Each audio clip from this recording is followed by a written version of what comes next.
Pâques, c'est le docteur Sawadogo qui nous a prêché. Voilà. Il était de l'autre côté en Afrique, et j'ai suivi. Et ça nous a fait du bien. Aujourd'hui encore, tu ne vas pas me dire que tu es fatigué. Et puis mercredi, on a prié, vendredi, on a prié, et dimanche, tu es fatigué. Non, non, non. Lui, il a fait plus de 3 heures de route. Et depuis Angers, là, avec toute la famille qui sont là, pour nous bénir cette matinée. Que la gloire revienne à Dieu pour la force, la détermination qu'il donne à son serviteur. Encore et encore debout pour parler de sa part. C'est vrai, un privilège et une grâce de Dieu. Donc, sans plus tarder, sous vos acclamations, nous allons accueillir l'homme de Dieu.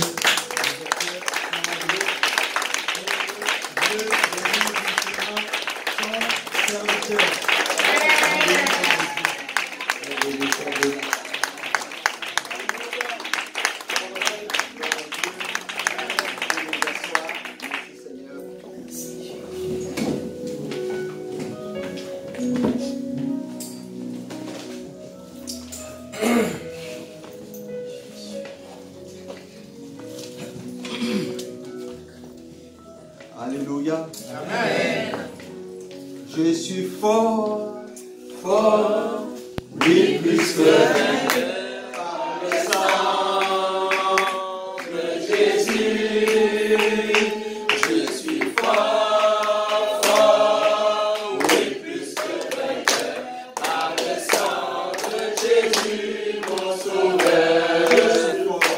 Je suis fort, fort, oui, plus que vainqueur par le sang de Jésus.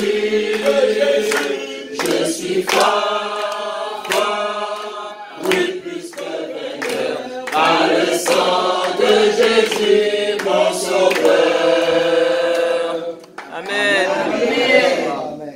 Gloire à Dieu. Amen. Alléluia. Nous sommes heureux d'être là ce matin dans la présence de notre Dieu. Et nous sommes confiants en sa présence. Nous sommes confiants en ce que lui il fait dans nos vies. Nous ne regardons pas ce que nous sommes capables de faire. Nous regardons ce qu'il fait dans nos vies. Nous voulons vraiment bénir le nom de notre Dieu parce qu'avant que nous soyons là ce matin, il nous a dévancés pour nous faire du bien. Nous rendons grâce à notre Dieu. J'espère que vous êtes en forme ce matin. Amen. Que le nom du Seigneur soit béni. C'est avec joie que nous sommes au milieu de vous, ma famille et moi. Et vraiment, c'est toujours un plaisir. Et nous rendons grâce à Dieu. Même si la responsabilité est quand même grande. Et pour aujourd'hui, d'une manière, j'allais dire, particulière. Hier, je disais que j'ai l'impression que c'est assez difficile si mon épouse pouvait prendre la place pour prêcher. Elle n'a pas accepté. Donc, quand même, je vais continuer. Gloire à Dieu. Amen. Alléluia. Ce que je vous propose, c'est ce thème-là. Dieu fait de toi un instrument puissant pour accomplir ses desseins. Amen.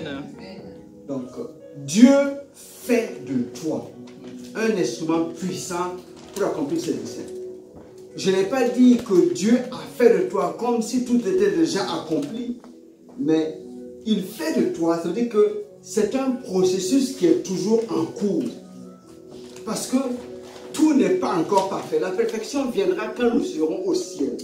Mais chaque jour, l'instrument que tu es, l'instrument que je suis, Dieu veut l'utiliser de manière puissante, de manière efficace, pour que cela lui donne gloire. Amen. Amen.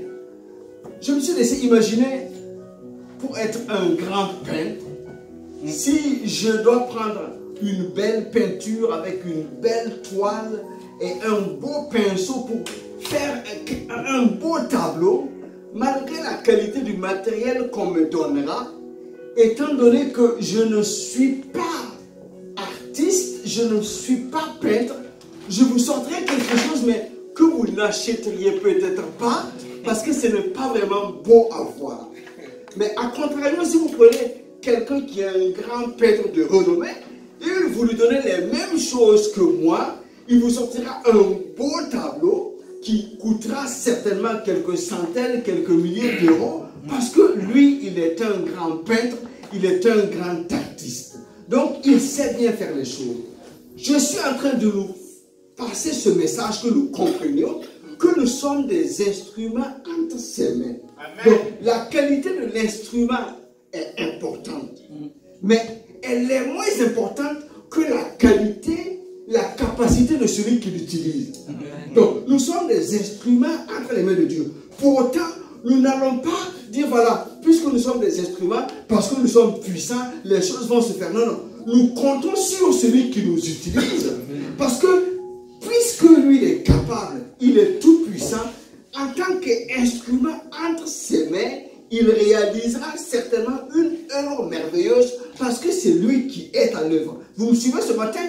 Je ne vais pas dire que nous n'avons pas d'importance. Certainement, nous avons l'importance. Mais plus l'instrument que nous sommes soumis à la volonté de Dieu, nous nous laissons utiliser par Dieu, alors plus grande sera l'efficacité que Dieu en fera, et ce que Dieu sortira de ça sera que plus beau, parce que c'est lui qui est l'artiste, c'est lui qui fait les choses. Donc, il faut que nous puissions comprendre ce matin que Dieu veut nous utiliser. Dieu veut m'utiliser pour changer le décor, pour changer l'ambiance du monde, pour y installer son royaume. Dieu veut nous utiliser. Amen. Donc c'est vraiment un privilège que nous avons d'avoir un Dieu qui n'a pas voulu nous laisser de côté, mais nous faire être instruments entre ses mains, et il sait bien nous qualifier même quand nous le sommes. Nous allons lire pour commencer dans Genèse chapitre 15. Genèse chapitre 15, versets 13 et 14. Je rappelle, Dieu fait de toi un instrument puissant pour accomplir ses desseins. Je lis. Et l'Éternel dit à Abraham, en ce moment il n'était pas encore Abraham, sache que tes descendants seront étrangers dans un pays qui ne sera point à eux. Ils y seront asservis et on les opprimera pendant 400 ans. Mais je jugerai la nation à laquelle ils seront asservis, et ils sortiront ensuite avec de grandes richesses. Amen. Nous connaissons le contexte. C'est Dieu qui fait une promesse à Abraham concernant sa descendance.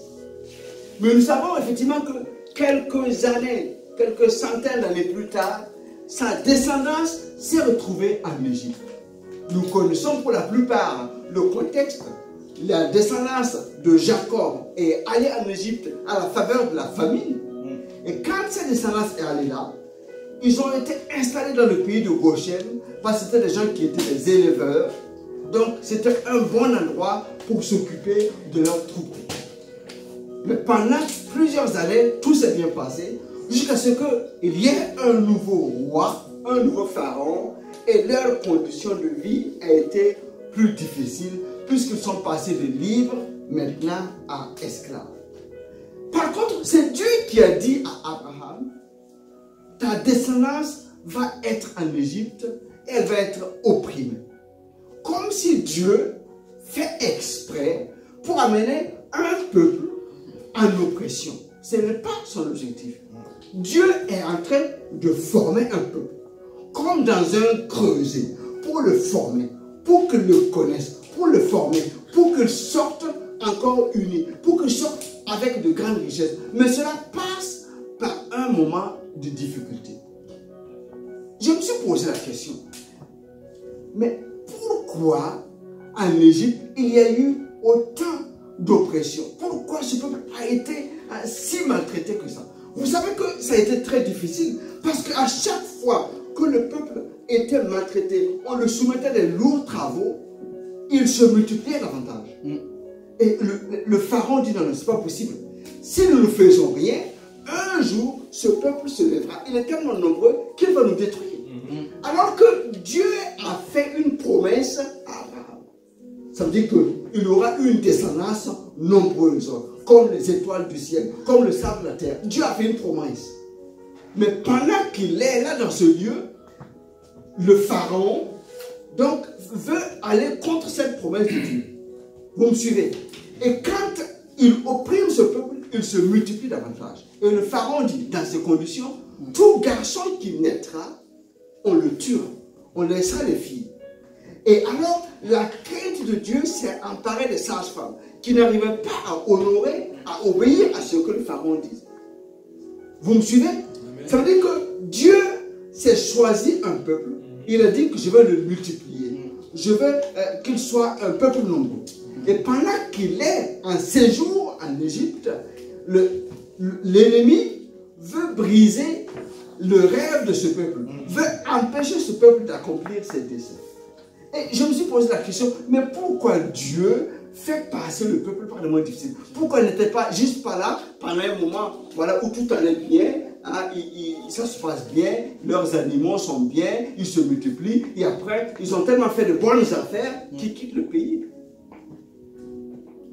Vous savez ce qui s'est passé dans le désert? À chaque fois qu'il y avait une difficulté, il y avait quelques rebelles qui disaient non, non, nous on préfère le concombre d'Égypte. Si Dieu connaît toutes choses, Dieu n'est pas en train de faire passer son peuple par là juste pour le faire souffrir. C'est pour qu'à un moment donné, ce peuple se rende compte, je ne suis pas chez moi. Ce n'est pas ici mon terrain d'appel. Ce n'est pas ici le pays. Le pays c'est là-bas. Donc il y a l'oppression pour qu'il puisse se rendre compte, non, non, il faut que je crie à l'Éternel maintenant. Il faut que les choses changent. Il faut que je quitte ici. S'il n'y avait pas eu d'oppression, je vous assure que ce ne serait pas 400 ans. Ce serait plus qu'ils allaient rester là. Parce qu'ils aimeraient tellement rester là, ils allaient oublier que non, non, qu'ils ont une destination. Non, non, non. La destination n'était pas là. Là, c'était un transit. Donc, l'oppression était là pour les mettre un peu le feu aux fesses. Non, ce n'est pas ici. Ne restons pas ici. Il faut crier à l'Éternel. Je viens t'encourager ce matin. Amen. Même si tu passes par un moment difficile, ce n'est pas parce que Dieu veut te voir juste subir les choses. Non. Dieu veut parfois te rappeler que non, il y a une étape à passer. Alléluia. Tu ne dois pas rester là.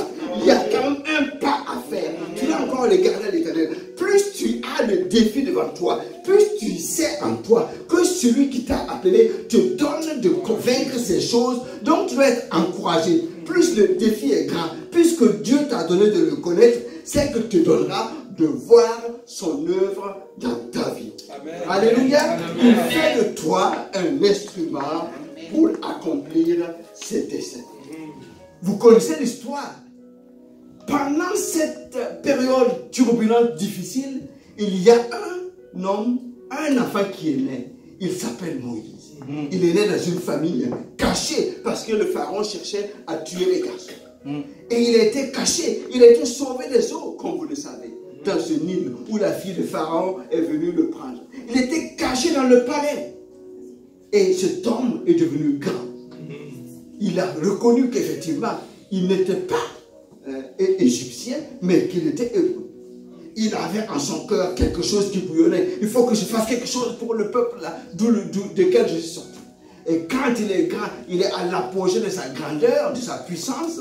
Il va et puis il voit un hébreu qui est en train de se battre avec un égyptien.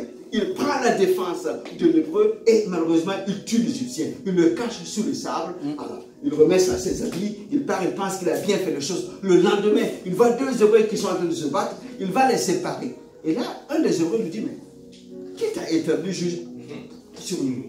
Et là, tu veux me tuer comme tu as tué l'égyptien hier. Lui qui pensait que la chose était cachée, en fait c'était connu. Il se rend compte que, ah, j'ai fait une gaffe. Il faut que je fuis. Donc, Moïse a fui l'Égypte. Il n'est pas parti. Il a fui parce qu'il a fait des choses qui n'étaient pas communes. Et pendant 40 ans, il est dans le désert. Cet homme-là, rappelez-vous, il était chaud, bouillant, il veut faire quelque chose pour son peuple. Mais pendant 40 ans, silence radio. Il est devenu le berger. Il n'avait même pas de brebis pour lui-même. Quand nous disons la parole, il est en train de paître les brebis de son beau-père. parce qu'il s'était marié là. Il avait refait sa vie. Mais de prince qu'il était, le voilà dans le désert en train de s'occuper des animaux. Nous allons lire maintenant dans Exode chapitre 3, versets 1 à 10. Je demande votre attention. Nous allons progresser dans ce que Dieu voudra nous enseigner aujourd'hui. Au point où nous arrêterons, nous nous arrêterons. Amen. Amen. Amen. Exode chapitre 3, verset 1. Moïse faisait paître le troupeau de Jéthro, son beau-père, sacrificateur de Madian. Et il mena le troupeau derrière le désert et vint à la montagne de Dieu à Horeb. L'ange de l'Éternel lui apparut dans une flamme de feu au milieu d'un buisson. Moïse regarda, et voici le buisson était tout en feu, et le buisson ne se consumait point. Moïse dit, je vais me détourner pour voir quelle est cette grande vision et pourquoi le buisson ne se consume point. L'Éternel vit qu'il se détournait pour voir, et Dieu l'appela du milieu du buisson et dit, Moïse, Moïse, Moïse. Et il répondit, me voici. On s'arrête là pour la lecture. On va continuer dans quelques minutes. Donc, juste pour vous rappeler, pour que nous puissions être sûrs que nous comprenons les choses, cet homme est en train de paître, comme d'habitude, le troupeau.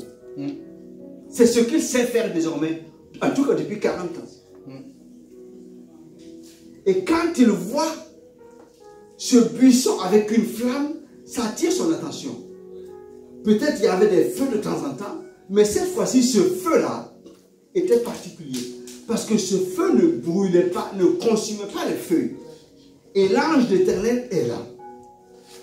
Et une voix lui parle. Moïse, Moïse. Il dit, me voici. Mais quand nous disons ça, ça semble banal, mais ce n'est pas banal. Pendant 40 ans, il y a eu silence radio. Il n'avait pas de révélation. Il n'y avait aucun appel. Alors que lui, il avait quelque chose qui brûlait dans son cœur pendant longtemps. Et là, ce jour-là, alors qu'il pensait que personne ne le connaissait, personne ne le voyait, une voix, Moïse, Moïse. Il répond. Frères et sœurs, autant que nous sommes des millions, des milliards sur la terre. Dieu connaît chacun avec son nom. Ce n'est pas juste un numéro d'arriver sur la terre, non. Dieu te connaît, Dieu connaît ton nom. Dieu connaît ce par quoi tu passes. Dieu connaît ce que tu vis. Dieu connaît même ce que tu ne dis pas. Dieu te connaît. Et quand il parle de toi, il parle avec précision. Et la parole va plus loin en disant que même un cheveu de ta tête ne tombe sans que son courant. Il connaît tous les détails de ta vie. Donc, alors que Moïse pensait qu'on l'avait oublié, non, il passe là. Et cette voix divine, Moïse, Moïse, Moïse. Et puis il répond. Verset 5. Dieu dit, n'approche pas d'ici, ôte tes souliers de tes pieds, car le lieu sur lequel tu te tiens est une terre sainte. Et il ajouta, je suis le Dieu de ton père, le Dieu d'Abraham, le Dieu d'Isaac et le Dieu de Jacob. Moïse se cacha le visage, car il craignait de regarder Dieu. L'Éternel dit, j'ai vu la souffrance de mon peuple qui est en Égypte. J'ai entendu les cris que lui font pousser ses oppresseurs, car je connais ses douleurs. On s'arrête là quelques minutes. Quand Moïse entend et il voit ce qui se passe, il se détourne pour voir. Il veut faire quelque chose, il s'approche.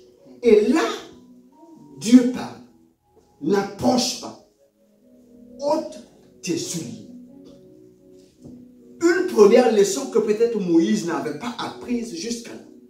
Rappelez-vous qu'au début, il a vu des choses qui étaient anormales en Égypte. Et lui, il a voulu faire. Il a mal fait. Et là, quand il entend la voix qui l'appelle, tout de suite, il veut faire. Et Dieu dit, n'approche pas. Ôte tes souliers. ce lieu est un lieu saint. Dieu commence à mettre des règles. Je donnais cet exemple il y a quelques jours avec des frères et sœurs. Même si vous êtes le président du pays, ou bien le maire d'une ville, et vous allez visiter un laboratoire dans lequel on produit des choses stériles, soit un laboratoire alimentaire, ou un laboratoire, je ne sais pas moi, de biologie, où il y a des choses stériles qui sont faites, vous n'allez pas arriver, bon voilà, comme je suis le président ou le maire, je rentre comme ça. Non, il y a des règles. Je dois porter des surchaussures, je dois mettre quelque chose pour me cacher, un surblouse. Il y a tout ce qui est fait pour préserver ce qui est stérile. C'est la même chose. Quand nous nous approchons de Dieu, il y a des règles. Parce que Dieu est saint. Ne l'oublions pas. Ce n'est pas parce que le voile est déchiré et que Jésus a payé, mais là que nous pouvons nous approcher, que nous pensons que nous approchons de Dieu. Non, non, ce n'est pas naturel. C'est parce que quelqu'un a payé. Sinon, on ne peut pas s'approcher de Dieu. Donc Dieu appelle à Moïse, non, tu ne t'approches pas. Ce lieu est un lieu saint. Ôte tes chaussures, ton zèle d'avant, c'est bien, mais ce lieu-là, c'est moi qui fixe les règles. Afin que Moïse comprenne que non, je ne vais plus travailler comme avant. Avant, j'ai fait comme j'ai voulu. J'ai fait comme je pensais. Et Dieu commence d'emblée à dire, non, non, non. Ici, c'est moi qui commence. Amen. Dieu veut que nous puissions comprendre que dans notre marche avec lui, c'est lui qui commande. Ce n'est pas nous. C'est lui qui fixe les règles. C'est son royaume dans lequel il nous a admis. Mais c'est lui qui fixe les règles. Frères et sœurs, ce n'est pas nous qui fixons les règles. C'est lui. Et nous devons marcher selon ses principes. Et voyons ce que l'Éternel lui dit. Verset 7. J'ai vu la souffrance de mon peuple. Il y a effectivement ces trois verbes. J'ai vu la souffrance de mon peuple. J'ai entendu les cris que nous font pousser les oppresseurs. Je connais ses douleurs. Cela revient à chérie ce que j'ai dit au début. Il appelle Moïse par son nom. Et là, pour tout le peuple, Dieu voit. Dieu entend. Et Dieu connaît. C'est peut-être des choses basiques, mais que nous devons nous rappeler, frères et sœurs. Dieu voit. Dieu entend. Et Dieu connaît. Nous en reparlerons dans quelques minutes. Verset 8. Dieu dit que je vois, je connais, j'entends. Et il dit, verset 8, je suis descendu pour le délivrer de la main des Égyptiens et pour le faire monter de ce pays, dans un bon et vaste pays, dans un pays où coule le lait et le miel, dans les lieux qu'habitent les Cananéens, les Égyptiens, les Amoriens, les Phérésiens, les Éviens et les Jébusiens. Voici les cris d'Israël sont venus jusqu'à moi, et j'ai vu l'oppression que leur font souffrir les Égyptiens. Maintenant, va, je t'enverrai auprès de Pharaon, et tu feras sortir d'Égypte mon peuple, les enfants d'Israël. Amen. Amen. Dieu a vu, Dieu a entendu, et Dieu est descendu.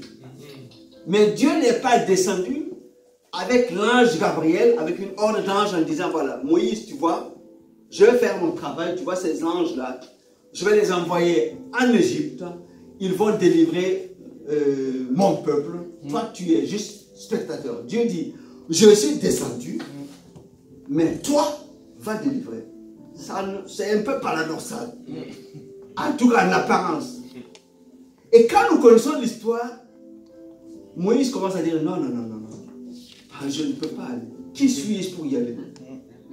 Et Dieu commence à lui expliquer, en fait, j'ai fait la promesse, je suis le Dieu de ton père, et tu vois le bâton que tu tiens, quand tu le jettes, il devient un serpent. C'est fait. Quand tu mets ta main dans ton sein, ça devient de la lèpre. Et quand tu remets, ça guérit. Dieu a fait des miracles, des prodiges devant lui pour dire, en fait, c'est moi, l'Éternel. Et c'est moi qui t'envoie pour que tu ailles. Et malgré tout ça, Moïse dit non, non, non. Envoie quelqu'un d'autre. Moi là, écoutez-moi. Au début, 40 ans plus tôt, c'était lui qui était chaud. 40 ans plus tard, alors on ne lui avait rien demandé. Hein? Et 40 ans plus tard, Dieu lui parle avec des miracles. Et il dit non, je ne pars pas. Le premier jugement que l'on fait de ça, on dit de toute façon Moïse là, quand même, si c'était moi, là quand Dieu a parlé, je vais commencer à y aller. Écoutez-moi ce que Dieu me révélait ce matin quand on était sur la route en train de venir. Dieu avait dit à Abraham 400 ans. Quand vous lisez bien, ils ont fait 430 ans. Ce n'est pas parce que Dieu est en retard. Non. Mais le libérateur que Dieu a choisi, avec toute sa connaissance, le libérateur a mis un peu de retard pour faire les œuvres de Dieu. Écoutez-moi, frères et sœurs. Dieu aurait pu venir à la rencontre de Moïse 30 ans plus tôt. C'est-à-dire qu'il arrive là, au bout de 10 ans, et Dieu descend pour lui parler. Mais pourquoi Dieu n'est pas venu plus tôt pour lui parler? Pourquoi il n'est pas venu 20 ans plus tôt pour lui parler? S'il était venu, admettons, quelques mois ou quelques années après, Moïse allait être toujours chaud. Ah, enfin, tu es venu. Allez, on y va. Moi, je n'attendais que ça pour aller libérer mon peuple. Qu'est-ce que ça veut dire, ça? Ça veut dire qu'en ce moment, Moïse comptait toujours sur sa capacité, sur sa connaissance. Mais Dieu, ça fait longtemps que je t'attends. Moi, j'avais à mon cœur quelque chose à faire. Maintenant que tu es venu, allez, on y va. Dieu a attendu toute sa force là, toute son espérance, tout est parti. Et quand Dieu même vient, il insiste, Moïse, on y va. Moïse dit non, je ne vais pas. Je mets les mains derrière, non, je ne vais pas. Non, je t'accompagne par mon miracle. Non, j'y vais pas. C'est-à-dire qu'on arrive à un moment donné où Moïse ne compte plus sur sa sagesse, sur sa stratégie, il ne sait plus rien faire. Mais c'est en ce moment que Dieu arrive. Est-ce que vous comprenez ce que je veux dire, frères et sœurs? À partir du moment où nous pensons que nous sommes capables de faire les choses, Dieu est en train de nous regarder. Allez, vas-y mon enfant, fais, et puis on va voir. Mais quand nous arrivons à un moment donné où nous sommes complètement à bout, nous ne pouvons pas. Nous disons, Dieu, vraiment, je ne peux rien, je ne sais que faire. Dieu dit, ah, ça tombe bien, moi je sais faire, et je peux faire. C'est en ce moment que Dieu vient. Donc, nos moments de faiblesse là, doivent pas être des moments de découragement. Non. Nous nous rendons compte que nous avons besoin de la grâce de Dieu et de la faveur de Dieu.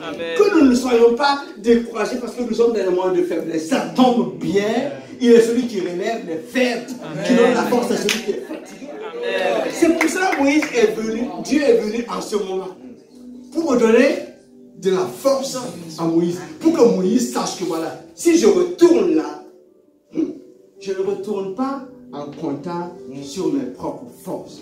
Je retourne en comptant sur ce que Dieu veut faire par moi. Nous verrons encore dans quelques instants un autre aspect de cela. Nous avançons un peu. Dieu entend, Dieu connaît, Dieu voit et Dieu agit. Quand nous lisons ce que nous avons lu tout à l'heure, l'Éternel dit, j'ai vu la souffrance de mon peuple qui est en Égypte, j'ai entendu les cris et je connais les douleurs. Frères et sœurs, Dieu entend tout. Dieu entend tout. Il entend ce que nous disons. Il entend ce que nous ne disons pas. Il entend le cri de notre cœur. Il entend le soupir. Il entend les plaintes. Il entend même les insultes, les murmures. Il entend tout.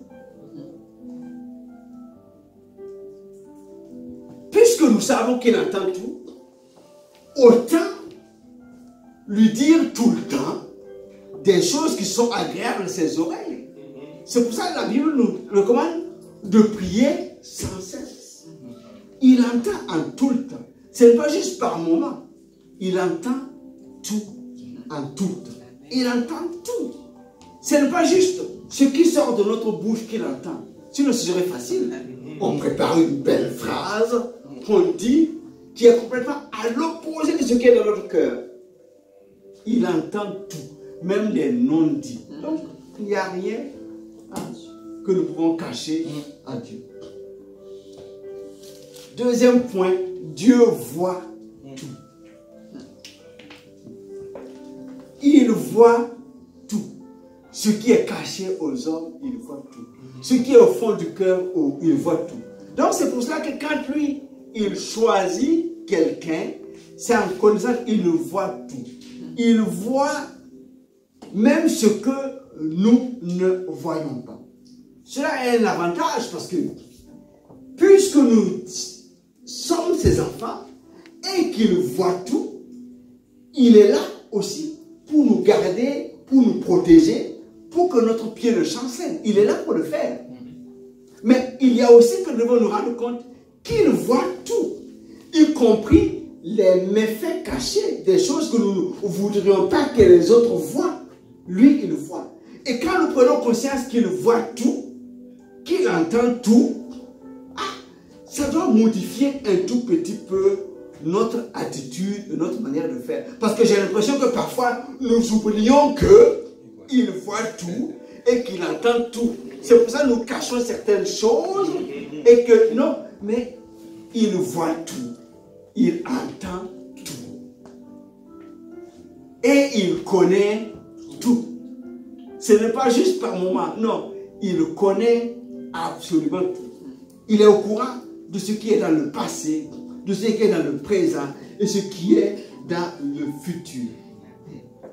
Donc, ce qui fait que quand nous allons à Dieu pour prier, le plus important, ce n'est pas de faire la liste de tout ce dont nous avons besoin, parce qu'il connaît nos besoins. D'accord? Il faut que nous prions selon sa parole.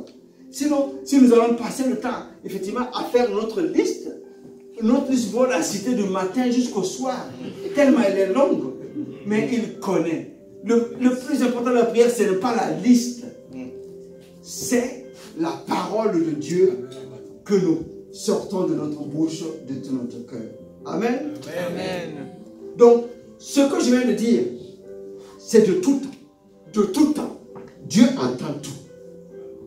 De tout temps, Dieu voit tout. De tout temps, Dieu connaît tout, mais il agit toujours en son temps. Amen. Amen. Alors, si nous, après avoir mis ça au clair, donc quand Dieu choisit un homme ou une femme pour faire quelque chose, c'est en connaissance de cause. C'est-à-dire qu'il a analysé les tenants et les aboutissants.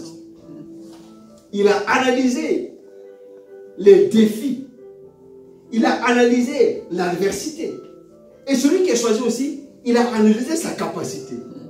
Et il sait qu'il y a un défi, qu'il y a des choses à faire. Et puisque c'est un Dieu sage et intelligent, celui qu'il a choisi, il le qualifie en fonction de ce que lui donne à faire.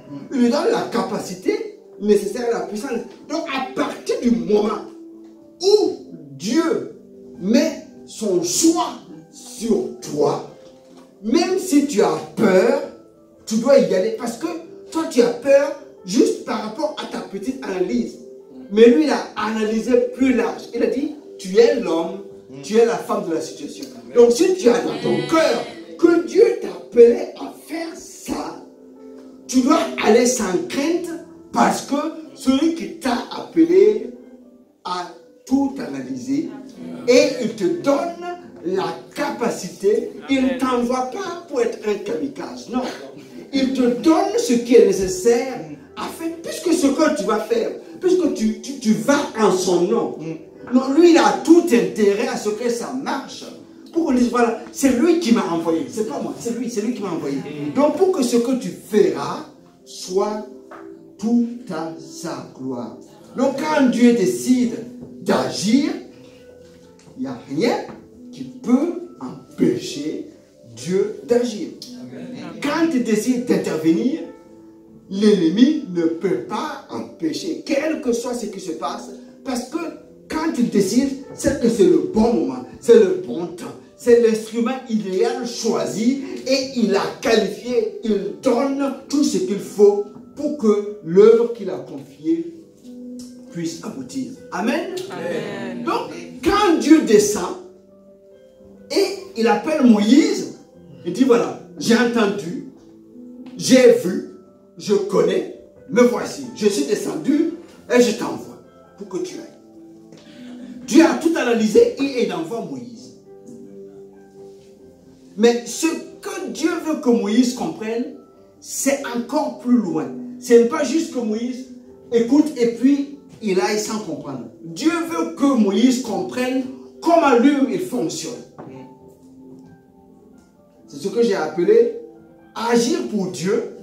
C'est donc entendre, c'est voir et connaître comme Dieu. Voilà dans Exode 4, verset 16.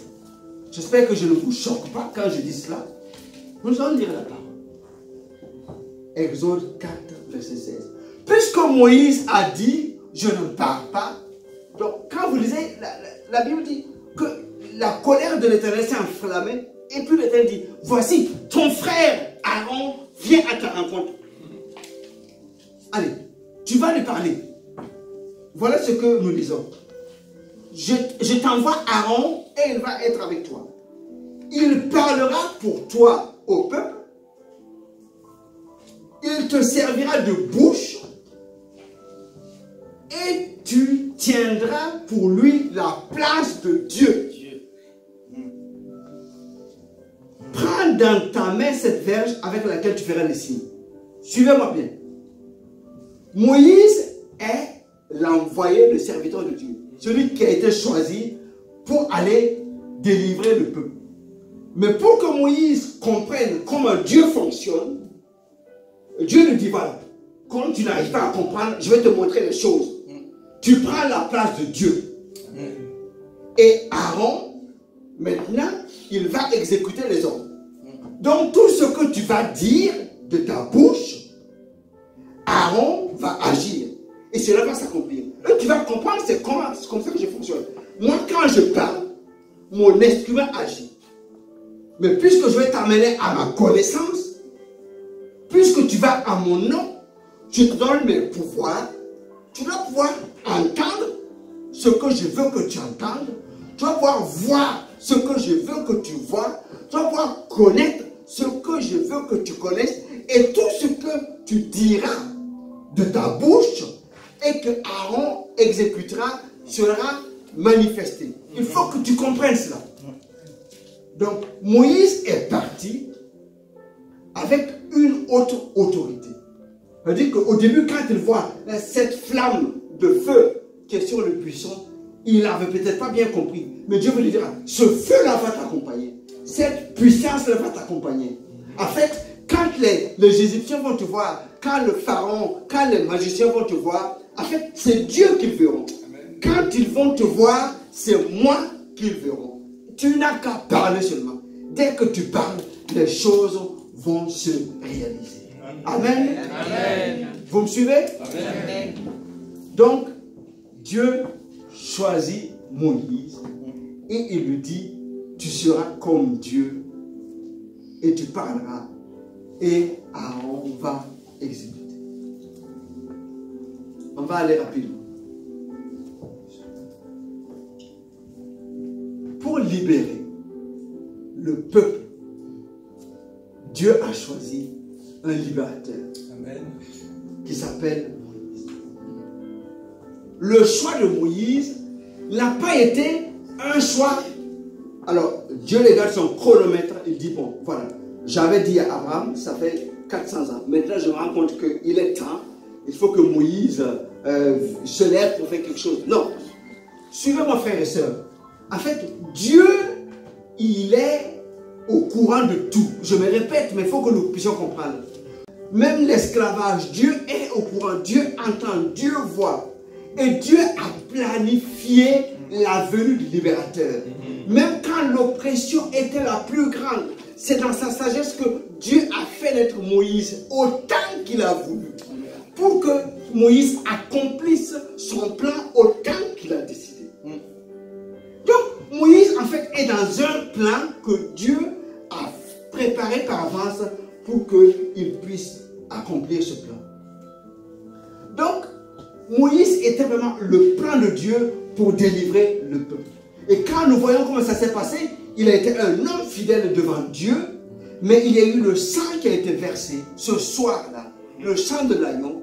Et quand l'ange de la mort est passé, la liberté, l'heure de la liberté a été sonnée. Le peuple est sorti, presque chassé, avec de grandes richesses, comme il avait été dit des années plus tôt. Vous voyez où je vais en venir. Donc pour libérer un peuple de l'esclavage, Dieu est descendu, il a envoyé un homme qui s'appelle Moïse. Pour libérer le monde, pour sauver le monde, Dieu est descendu dans la personne de Jésus. C'est lui-même qui est descendu, incarné dans la personne de Jésus pour libérer le monde. Donc, les gars, des frères et sœurs, si avec un homme qui a reçu la puissance de Dieu, Dieu a fait une grande démonstration de puissance et d'amour pour libérer son peuple, l'on comprend bien. Et si avec le sacrifice, le sang de l'agneau sur l'entrée de porte, la voie de la liberté s'est ouverte, on comprend bien que quand Dieu descend et qu'il est incarné en Jésus-Christ et que l'agneau de Dieu a été immolé à la croix et que son sang a coulé, la délivrance ne peut être que plus totale. Le diable ne peut pas retenir, puisque le Fils de Dieu est descendu lui-même. Il n'a pas envoyé un ange. C'est lui-même qui est descendu pour manifester une autorité et une délivrance. Donc, je viens que nous soyons encouragés, parce que nous sommes dans un plan de Dieu en marche voulu par lui-même. Le salut là, c'est pas parce que nous avons prié que Jésus est venu. Je répète, c'est pas par nos prières que Jésus est venu à la croix. Non, c'est Dieu qui a vu le monde pécheur, qui a vu toi et moi, nous sommes des pécheurs. Il a dit, pour ce monde pécheur, j'envoie mon fils. Jean 3,16, car Dieu a tant aimé le monde qu'il a donné son fils unique, afin que quiconque croit en lui ne périsse point, mais ait la vie éternelle. Donc c'est Dieu qui a décidé. Quand il a vu une anomalie sur la terre, quand il a vu le péché qui augmente, quand il a vu les hommes et les femmes qui ne connaissent pas distinguer leur droite de leur gauche, les hommes et les femmes qui sont embourbés dans le péché, il envoie son fils parce qu'il veut que les choses changent. Il veut que la lumière luise, que les hommes quittent les ténèbres pour aller à la lumière, que les hommes quittent la mort pour aller à la vie. Donc il est descendu lui-même pour qu'il y ait une décantation, pour qu'il y ait quelque chose, une séparation.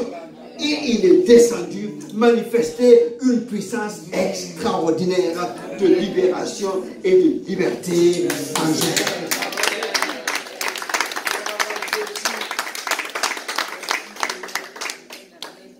Colossiens 2,13.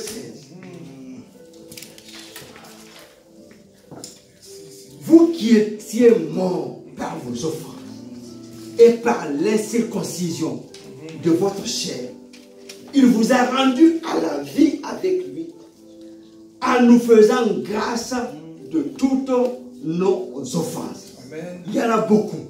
Il nous a fait grâce. Il nous a pardonné toutes nos offenses. Verset 14. Il a effacé l'acte dont les ordonnances nous condamnaient et qui subsistait contre nous. Et il a détruit en le clouant à la croix. Donc, vu notre état de péché, c'était normal que nous soyons condamnés.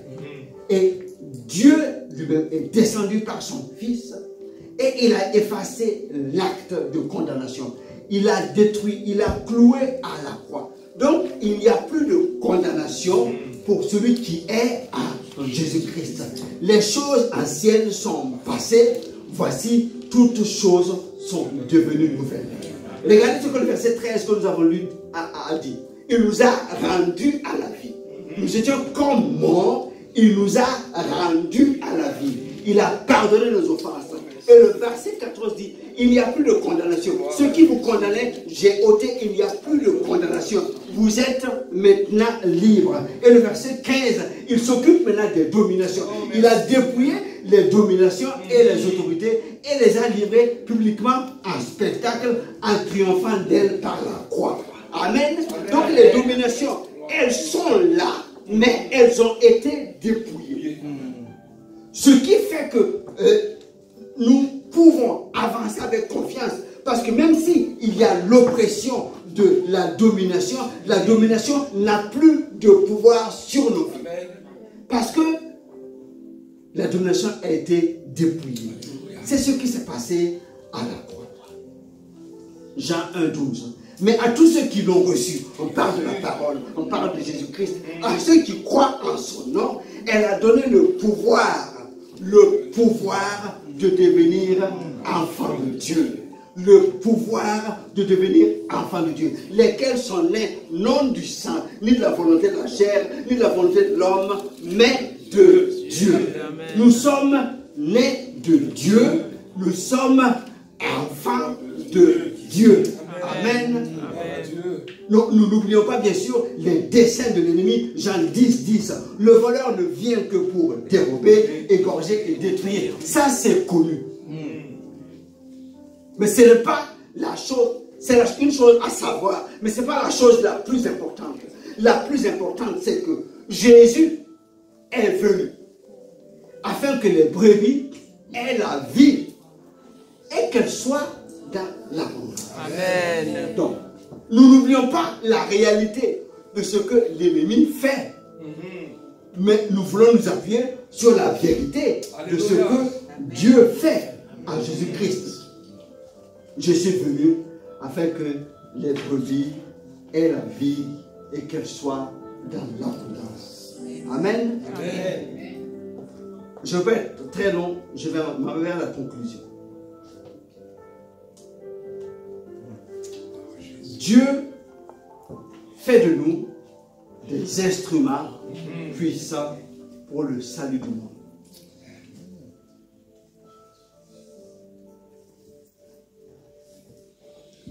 Vous voyez, quand Dieu a utilisé Moïse, il l'a amené à comprendre comment lui il fonctionne par sa parole. Et il a dit à Moïse, tu te tiendras pour Dieu à côté d'Aaron. Et tu parleras, et puis Aaron va exécuter les choses.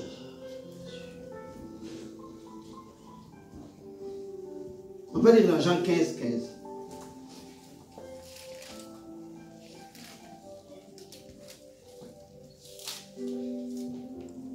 Je veux que nous comprenions qu'en fait, Dieu veut que nous puissions aller plus loin dans notre relation avec lui. Amen.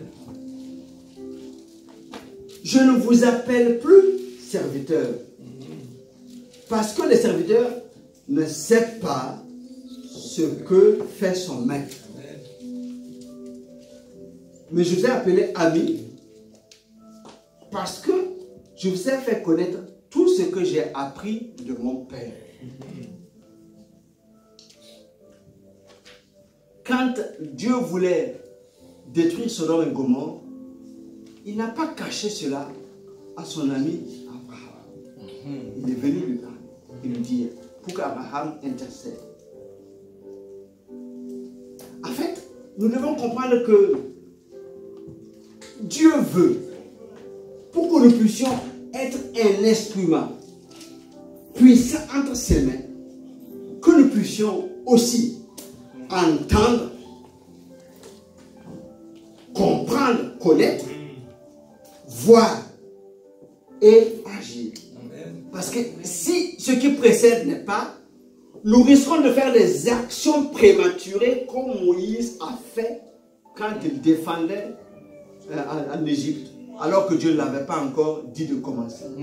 Donc il faut que nous puissions entendre Dieu, que nous puissions comprendre et connaître sa pensée, sa volonté, et que nous puissions voir ce qu'il est en train de faire. Le temps nous manque pour parler de ça. Mais entendre Dieu, c'est la chose la plus importante à faire chaque jour. Parce qu'en fait, les autres choses, nous les entendons sans effort. Les autres bruits, les autres informations contraires, nous les entendons sans effort. Parce que c'est la réalité qui nous entoure. C'est notre douleur, c'est notre manque, c'est notre maladie, c'est nos problèmes. Ça, nous les entendons. Il n'y a même pas besoin d'amplificateur. On entend. Maintenant, dans ce bruit-là, nous devons entendre Dieu. Donc, que la réalité qui est assez sonore ne perturbe pas l'entendement que nous avons de Dieu. Ne dénature pas ce que nous entendons de Dieu. Est-ce que vous me suivez, frères et sœurs? Il faut que nous puissions, parce que c'est comme dans une jungle, il faut que nous puissions entendre Dieu pour comprendre ce qu'il veut que nous puissions comprendre en français. Il faut que nous puissions aussi connaître. Quand nous entendons, nous parlons de la parole, nous allons maintenant connaître, ainsi concernant la volonté de Dieu. Mais quand on parle de connaître, on parlera maintenant connaître la nature de Dieu. De telle sorte qu'il y a des choses qui ne peuvent même pas remuer notre âme.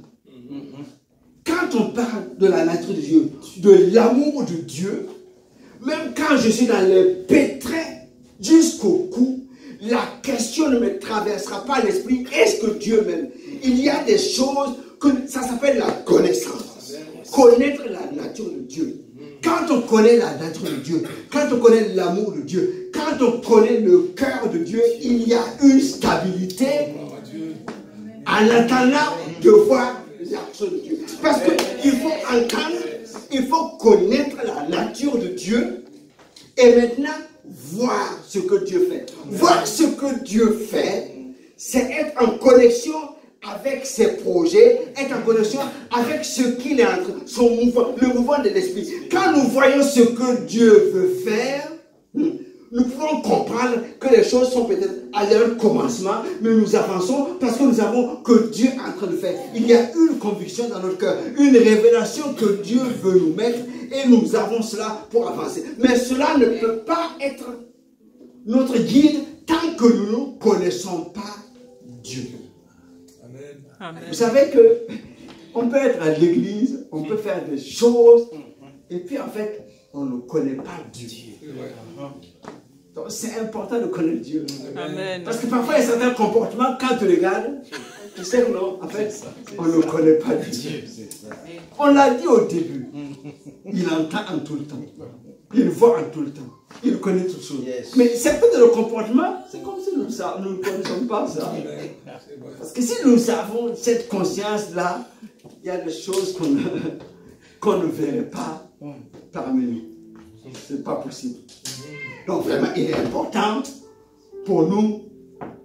Donc Dieu veut que nous puissions, nous ne sommes pas là juste pour être des serviteurs. Hein? On va à gauche, à droite. Non, non. Nous devons entendre. Amen. Connaître et voir le mouvement, qu'est-ce qu'il est en train de faire. Vraiment que Dieu nous amène à sa révélation, à sa connaissance.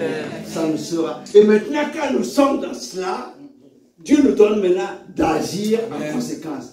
Et là, quand Dieu nous voit, il sait qu'il peut nous envoyer en Égypte sans problème, parce qu'il sait que nous allons entendre, nous allons connaître, nous allons voir, et nous allons agir comme il veut. Hein? Et là, il dit, non, non, moi je reste là, toi tu vas, d'accord? C'est à ça que je veux que nous puissions y arriver. Amen. Voilà, je reviens au verset 16, je n'ai pas oublié. Jean 15, nous avons lu le verset 15, nous allons lire le verset 16. Ce n'est pas vous qui m'avez choisi, mais moi, je vous ai choisi. Et je vous ai établi. Donc, celui qui nous connaît là, il a choisi chacun. Il a établi chacun. Maintenant, c'est ce que il a fait. Il a fait le choix, il a établi. Maintenant, la suite, c'est nous. Afin que vous alliez. Donc, il faut maintenant aller. Et aller, c'est manifester l'obéissance. Amen. Et quand tu vas, puisque c'est lui qui t'a choisi, automatiquement, tu portes du fruit. Et le fruit demeure. Maintenant, quand on est dans ça, la suite nous intéresse bien, afin que tout ce que vous demanderez au Père en mon nom, il vous le donne. Amen. Mais il ne faut pas qu'on inverse les choses. Père, donne-nous ce que nous voulons. Et après, on verra si on va. Non, ça ne marche pas comme ça. J'ai vu une émission hier sur l'épicier de France, hein, qu'on appelle Édouard Leclerc. On nous disait que c'était l'épicier de... Dieu n'est pas un épicier. Voilà. Donc, si nous faisons comme ça, nous faisons comme l'épicier, c'est que nous ne le connaissons pas. Que Dieu nous amène à entendre, à connaître, à voir et agir. Quand nous sommes là, maintenant, il peut nous utiliser comme un instrument puissant pour accomplir ses desseins. C'est comme si nous devenons comme un bâton entre ses mains. Le bâton de Moïse ne disait pas je vais à gauche, je vais à droite. Il faisait ce que Moïse faisait.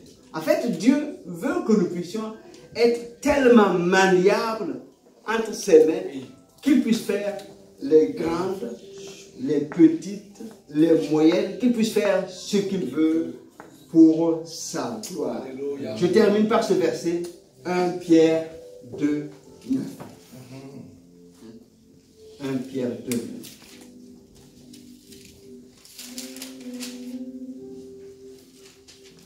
Vous, au contraire, vous êtes une race élue, un sacerdoce royal, une nation sainte, un peuple acquis, afin que vous annonciez les vertus de celui qui vous a appelé des ténèbres à son admirable lumière. Amen. Amen. Amen. Amen. C'est ce à quoi il nous appelle. Que Dieu nous bénisse ensemble. Amen. Amen. Amen. Alléluia. Tenez-nous debout. S'il vous plaît.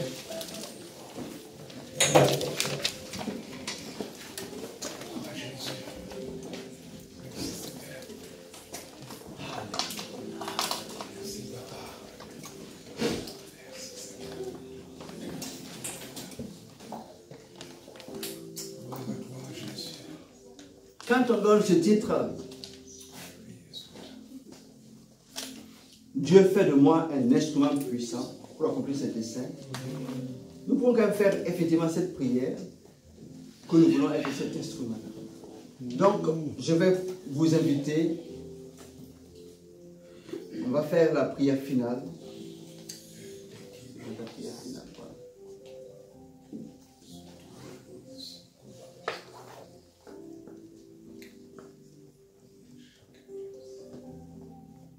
Comme Moïse, je veux être un instrument puissant entre tes mains. Comme Moïse, je veux être un instrument puissant entre tes mains.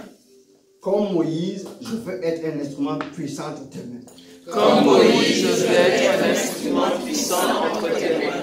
Saint-Esprit, Saint-Esprit, ouvre mes oreilles. Ouvre mes oreilles. Et les yeux de mon cœur. Et les yeux de mon cœur. Je veux t'entendre. Je veux t'entendre. Te voir. Te voir. Te connaître. Te connaître. Afin d'agir. Afin d'agir. Conformément à ta volonté parfaite. Conformément à ta volonté parfaite. Afin d'agir. Afin d'agir. Conformément à ta volonté parfaite. Conformément à ta volonté parfaite. Par ta grâce. Par ta grâce. Je déclare que je porte du fruit pour ta gloire. Je porte du fruit pour ta gloire. Par ta grâce, je déclare que je porte du fruit pour ta gloire. Par ta grâce, je déclare que je porte du fruit pour ta gloire. Je confesse que tout ce que je demande au Père, au nom de Jésus, m'est accordé. C'est ta promesse. Père Céleste, ta fidélité est mon assurance.